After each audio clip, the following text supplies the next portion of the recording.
Bapak, kita kali ini akan membahas masalah Yesus poligami. Dalam Al-Quran juga dengan tegas-tegas menjelaskan, memberikan indikasi bahwa Yesus itu beristri dan punya keturunan. Hanya sayang sekali indikasi tersebut itu oleh umat Islam dianggap seperti tidak signifikan begitu. Jadi umat Islam itu terlalu terpengaruh dengan faham Kristen global bahwa Yesus itu tidak punya istri. Indikasi dan petunjuk bahwa Yesus itu menikah itu kita bisa lihat dalam surah Ar-Ra'd surah 13 ayat 38. A'udzubillahi minasyaitonirrajim. Bismillahirrahmanirrahim. Walaqad arsalna rusulan min qablik, ya. Dan sesungguhnya kami telah mengutus beberapa rasul sebelum kamu. Ya, min qablik. Wa ja'alna lahum azwajan wa dzurriyyah. Ya kan? Dan kami memberikan kepada mereka azwajan, ya. Dan kepada mereka itu istri-istri, wa dzurriyyah, dan keturunan-keturunan. Ya kan? Jadi di dalam Al-Quran ini dijelaskan bahwa rasul-rasul itu diutus, itu diberikan ada istrinya, ada anak-anaknya. Nah, kalau misalnya Yesus atau Nabi Isa kemudian tidak menikah, tidak punya istri, tidak punya anak, berarti diragukan dong ayat ini. Bahwa setiap kali kita membaca Al-Quran, kita mengatakan Sadaqallahul Azim, ya kan? Maha benar Allah dalam segala firman-Nya. Yang cukup menarik adalah Al-Quran terjemahan Allama Yusuf Ali itu ketika menyangkut ayat ini itu memiliki komentar di bawahnya, catatan, ya kan? Kaki. Catatan kaki. Dikatakan all prophet have wives. Ya, jadi semua nabi beristri except Jesus, terkecuali Yesus atau Nabi Isa, because we don't have access any information about him. Karena kita tidak memiliki informasi yang jelas tentang Nabi Isa. Jadi semua nabi-nabi sebelum Nabi Muhammad SAW, semuanya itu dijelaskan dalam Al-Quran beristri. Nabi Isa nggak jelas. Katanya we do not have any information about him. Apakah betul no information about him? Ternyata Profesor Dr. Barbara Thiering dari University of Sydney, Australia, ya, yang melakukan penelitian terhadap naskah laut mati selama lebih 20 tahun. Barbara Thiering adalah pakar teologi dan pakar Alkitab, melakukan penelitian terhadap naskah laut mati selama lebih dari 20 tahun, kemudian menghubungkannya dengan ayat-ayat Injil dan menemukan bahwa ternyata Nabi Isa itu bukan hanya menikah, bukan hanya beristri, tapi poligami. Artinya beristri lebih daripada satu. Nah, di dalam buku ini, ya, secara jelas-jelas dikatakan bahwa upacara pernikahan Yesus, ya, di dalam Alkitab ini berusaha dikaburkan oleh gereja. Jadi mengenai pernikahan Yesus itu, ya, kita bisa melihatnya misalnya di dalam Injil Lukas, ya. Ya, kita bisa melihatnya di dalam Injil Markus, ya, Injil Markus pasal 14 ayat 3. Injil Markus pasal 14 ayat 3 bunyinya, datanglah seorang perempuan membawa suatu buli-buli pualam berisi minyak narwastu murni yang mahal harganya.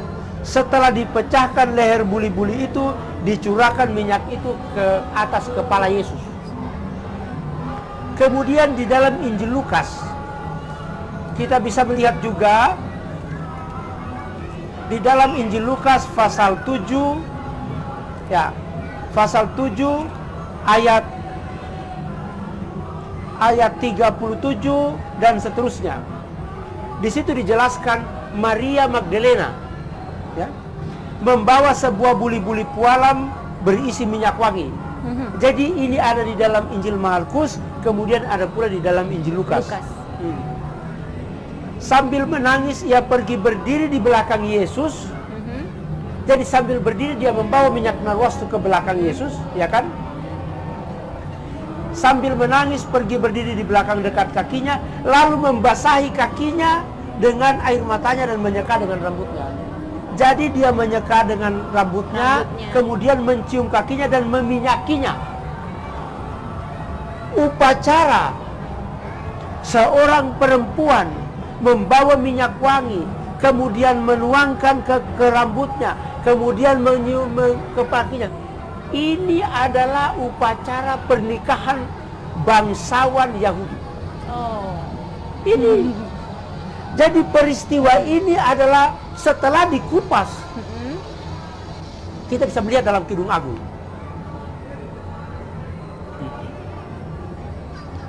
Kidung Agung pasal 1.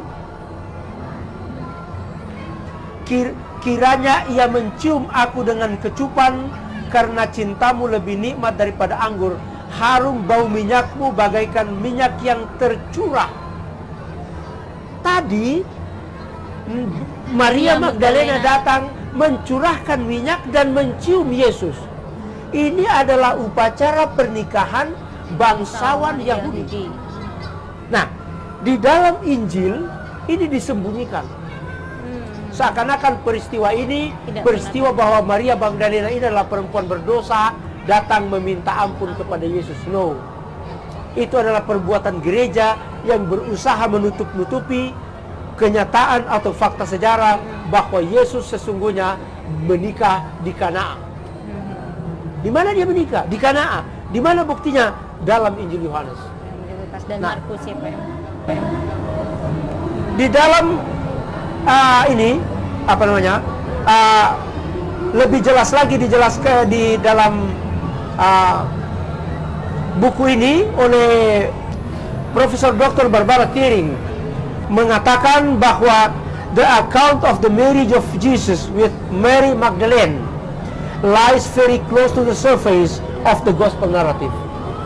Pernikahan Yesus dan Maria Magdalena sangat jelas kelihatan dari kata-kata yang ada di dalam Injil.